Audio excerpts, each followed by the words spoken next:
Welcome back to Clam Man and Mr. Bossman's office, which is an utterly insane thing here.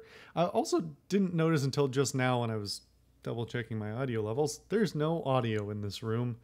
There was at least like the noise of work going on in the other one, but this could use an audio track. Anyway, yeah, this is wild, so we'll keep going. The Abominable Fishman. Sniff sniff.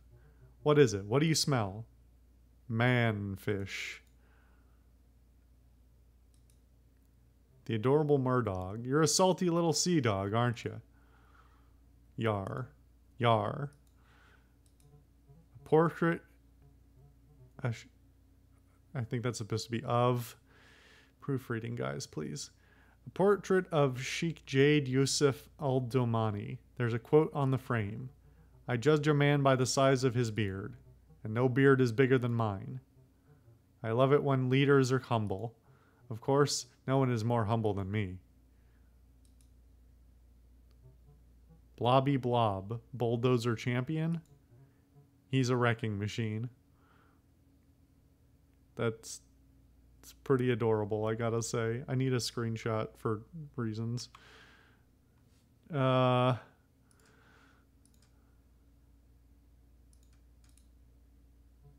I quite like that picture. It's of an old army colonel.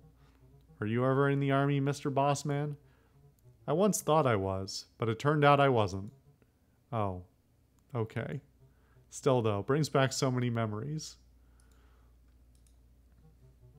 Boy, this is opulent. There's something written here too. There once was a Viking named Doug, with a great beard and ale in his mug. And when he would raid, he would never throw shade. A Viking for sure, not a thug.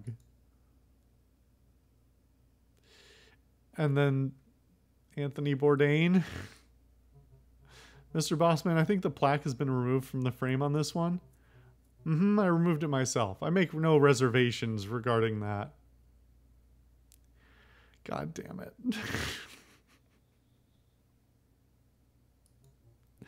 That portrait speaks for itself. Perfect. No notes. You seem to be interested in the Viking Age, Mr. Bossman. That's an accurate observation, Mr. Man. In a way, I think the Viking Age was a direct continuation of the Iron Age, the next logical step. Oh, how so? They were both absolutely metal. Goodbye. I'm leaving. We're going now. We're gonna leave. Yep. Oh, we can't leave. We can click off the window and make it disappear. That's helpful. Yeah, this whole room has been quite an experience. Ah, Clammy, Clammy, Clammy Clam Clam, Mr. Man, my man. Hello, sir. Oh no, no need to be so formal. Please, you know you can call me Mr. Bossman. Right, you asked to see me, Mr. Bossman? I did. Please take a seat. Oh, it looks like we're fresh out of chairs today. Just a figure of speech, or should I say a figure of seat? Ha! You see, I don't really believe in chairs. No one ever got any work done by sitting around all day. That explains your enormous chair. Anyway, Clammy, the reason I called you here today is to ask you a question.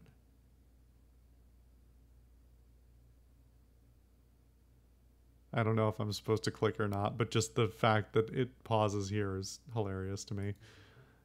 Do you like fruit pie, Mr. Man? Fruit pie, sir? I mean, Mr. Bossman? That's right, fruit pie. Oh, I absolutely adore pies, sir.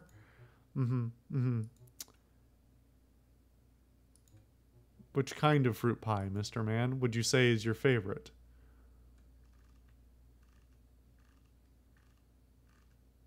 Oh, man.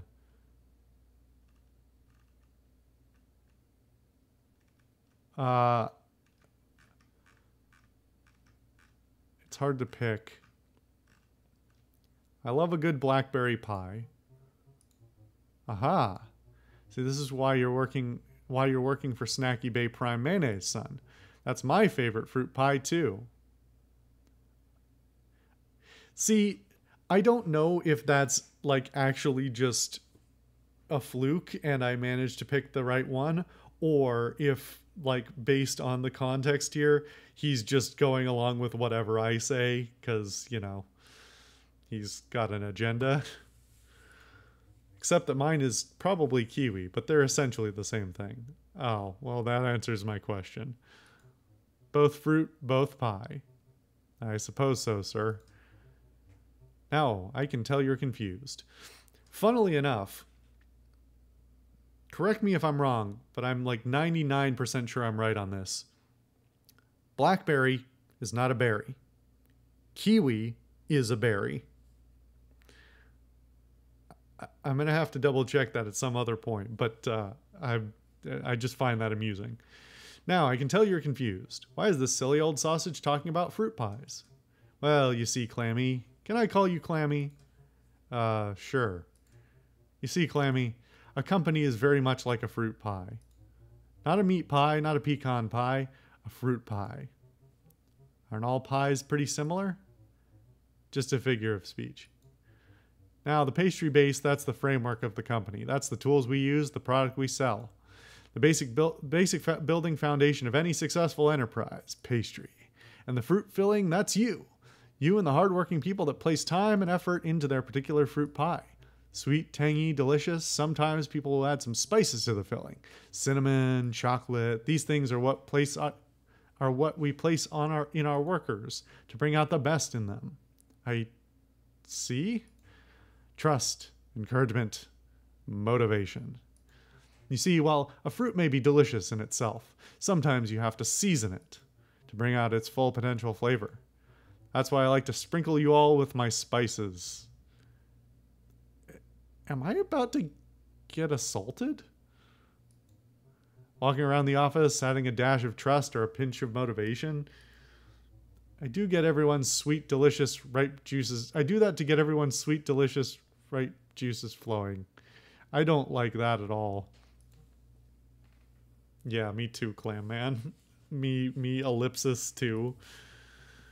Because those juices, Clammy, are what make a fruit pie to die for. Those tasty juices are good enough just to lick straight off of you all. Thanks, I hate it. Now you see, Clammy, why I think a fruit pie is a very descriptive and accurate metaphor for a successful company, wouldn't you agree? But why not a meat pie, sir? Oh, I don't like meat pie. I don't like talking about it as much as I like talking about fruit pie. Just the words even, you see. Fruit pie. So which part of the pie is the management? Ah, I'm glad you asked. Well, you see, you see are two things. The creamy, thick goo you put on top, ew, cream, and the chef who bakes this scrumptious treat. That's a lot of fruit pies. I don't think I've ever heard the words fruit pie this much in one conversation before. Ah, perhaps something to reflect on. Think about it. Maybe a little more fruit pies in your life would have placed you in my seat? Do you think so, sir? No, the idea is absurd, but just food for thought. Perhaps even fruit pie for thought. Haha. That's why you're the boss, I suppose. Well, you've made a strong argument. Certainly made a pretty strong argument. Excellent.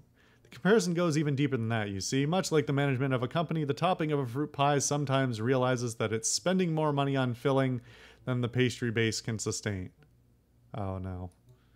Now the topping, delicious as it is, realizes it's not good enough to serve on its own. It needs the juicy filling beneath it.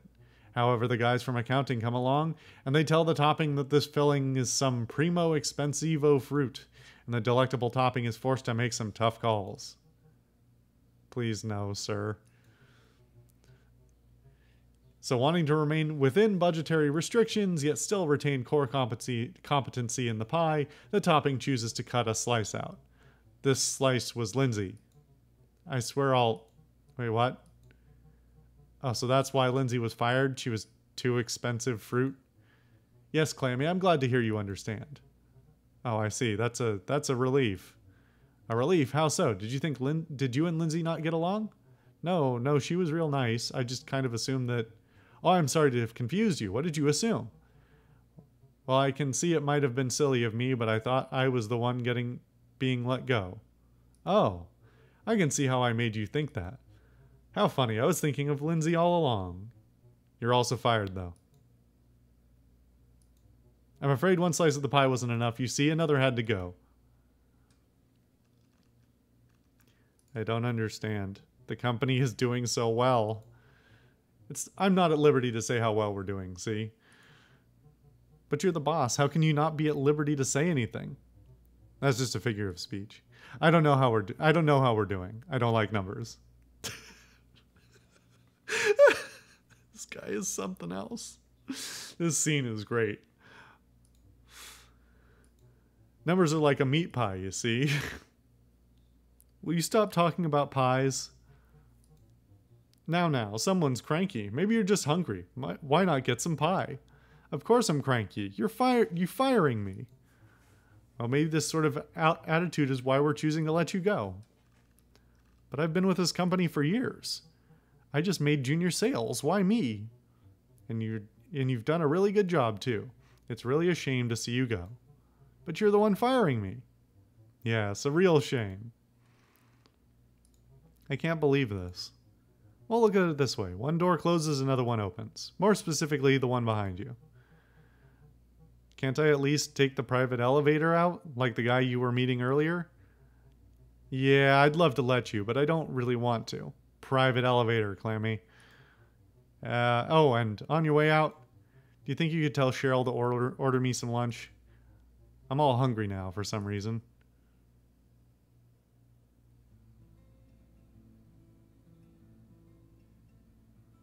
Poor Clam Man. Mr. Clam Man, you got fired from your job.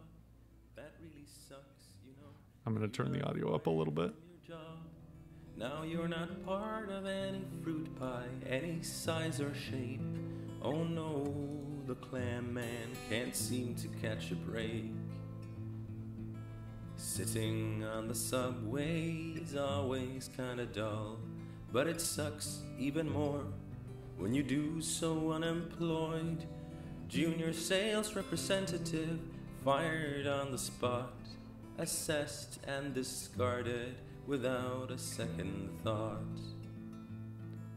Waiting at the bus stop, wait, you take the bus as well.